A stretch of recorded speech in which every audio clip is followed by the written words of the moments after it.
ThisNigeria Media Limited, publisher, ThisNigeria newspaper, on the 1st of December 2021, held its inaugural annual lecture and gold prize at the Musa Yar'Adua Center in Abuja. The event had a threefold agenda: an annual lecture, the gold prize ceremony, unveiling of the newspaper. The annual lecture had Bishop Matthew Kuka as guest speaker, Mike Ozekome, SEN, and Comrade Isa Aremu, MNI, were discussants. Professor TonnieIredia, OON, served as lecture moderator. Dr. Kayode Fayemi, CON, Governor of Ekiti State and Chairman, Governors Forum, was the chairman of the occasion. 4 distinguished Nigerians were honored for their contributions towards national development. The event kicked off with the opening remarks by the chairman of the occasion, Dr. Kayode Fayemi. He set the tone for what was to be a robust and intellectually stimulating event. Your Excellency, the Governor of Rivers State, my brother, my friend, Barrister Yesom Wike, I won't call you the name we call you in Governors Forum here, so that it won't be open to the public. The publisher of ThisNigeria, Eric Osage, distinguished leaders, Chairman of INEC is here. It would be remiss of me not to recognize him in spite of the potential accusation of partisanship. If you overindulge in acknowledging that you know the chairman of INEC, it must be because he wants to do some hanky-panky with you. But that's not the case. Professor Mahmoud Yakubu, to many of us, is a distinguished academic before he went on to public service, and that's where we would always know him, at least those of us from academia. So we're very delighted to have you here and to have several other distinguished personalities.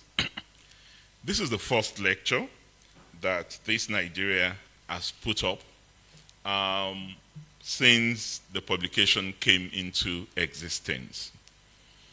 And for those who have come across ThisNigeria since its inception, you will know that its motto is "Know the Truth."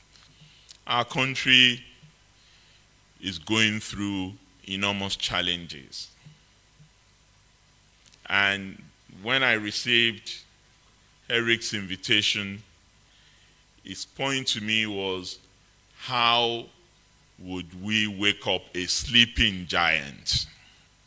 And I believe that is certainly the perspective from which many of us would approach the Nigerian state. The Nigerian state is not in its most healthy state. There is no debate about that, regardless of political persuasion, regardless of ethnic consideration, regardless of economic opportunities available or unavailable to individuals.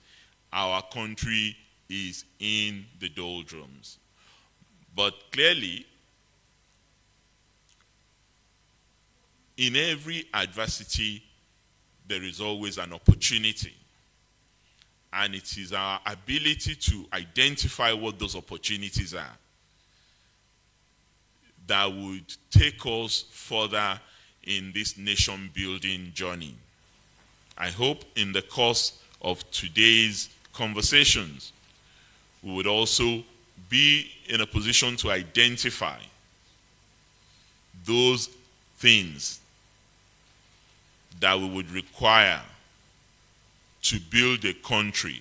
Because we can talk about unity as much as we like. We can talk about national integration as much as we want. And we can lionize patriotism and ask not what the country can do for us, but what we can do for the country. But you cannot build a country on the basis of iniquity, on the basis of injustice, on the lack of fairness, and expect unity to prevail. The publisher and CEO of ThisNigeria newspaper delivered his welcome remarks. Now, very quickly, ThisNigeria was set up primarily to drive the national conversation, add value to journalism, and at the end of it all, give Nigerians a platform to express their views. We are non-partisan, we are neither north nor south. We believe in Nigeria passionately. We believe Nigeria should be run very well. We don't believe in ethnicity. We don't believe in any tribal sentiments. We are a newspaper for the people, by the people, and for the people. That's why we are called ThisNigeria. The guest speaker, Bishop Matthew Hassan Kuka, got the lecture started with his speech on national cohesion for sustainable growth and progress, the Nigeria dilemma. I speak to the issues about what really are the building blocks for national cohesion. How do you achieve national cohesion?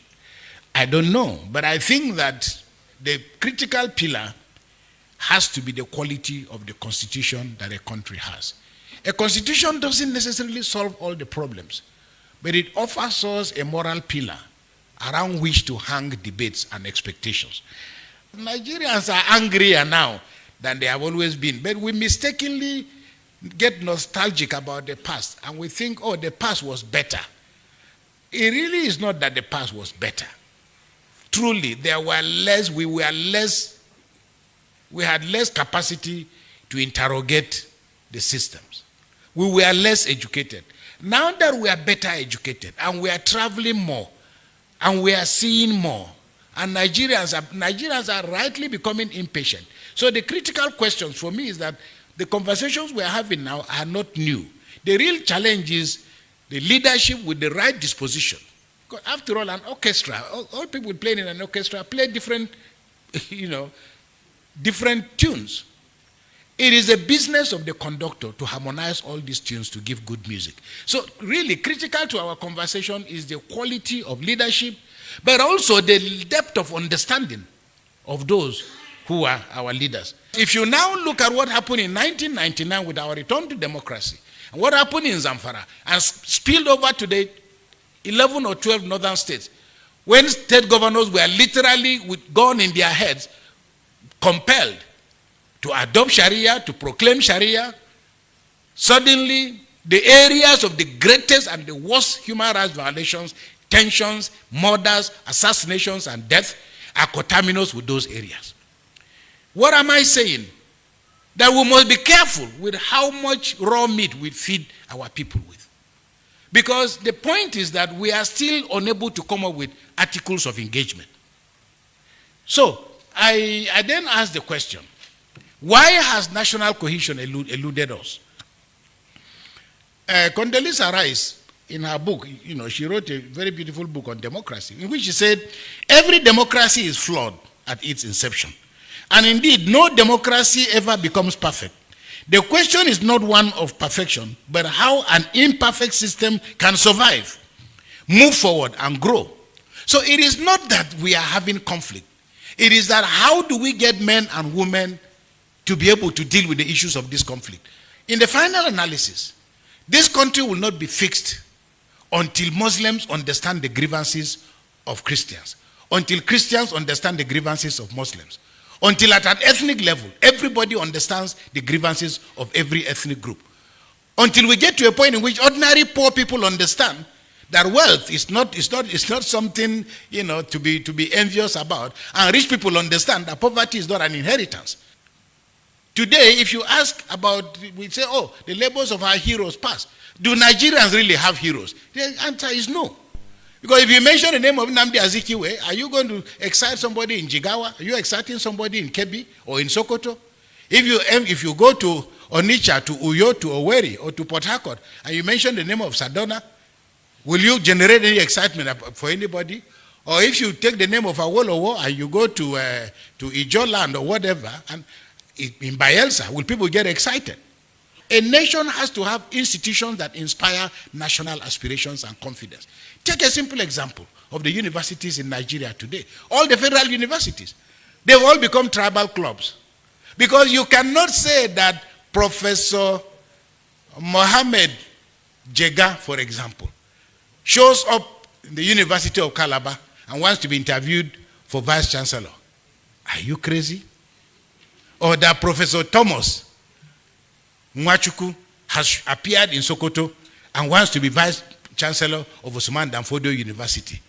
You must be mad. Suddenly, these federal universities that were meant to be more or less the platform for our cohesion have been reduced into tribal enclaves. And what is very interesting is that you go to all the federal universities in Nigeria, you just listen. It is easy for Yorubas to sit down here and tell the rest of Nigeria about what they want, or for the Igbos, or for the Fulanis, or the Hausas. But you go back home and you discover it's not everybody, even who is a Fulani man, that can be Vice Chancellor in this, that, or the other place. It's not every Yoruba man that can be Vice Chancellor in Ibadan. It's not every Yoruba man that can be Vice Chancellor in Ife. It's not every Igbo man that can be Vice Chancellor in Nsukka. Abinobiso. We all know. So we have systematically reduced ourselves to a level in which national cohesion remains at best an illusion. This Nigeria is passionate about driving the national conversation, and as our publisher eloquently put it, a good newspaper is a nation talking to itself. For us at This Nigeria, the discussion continues.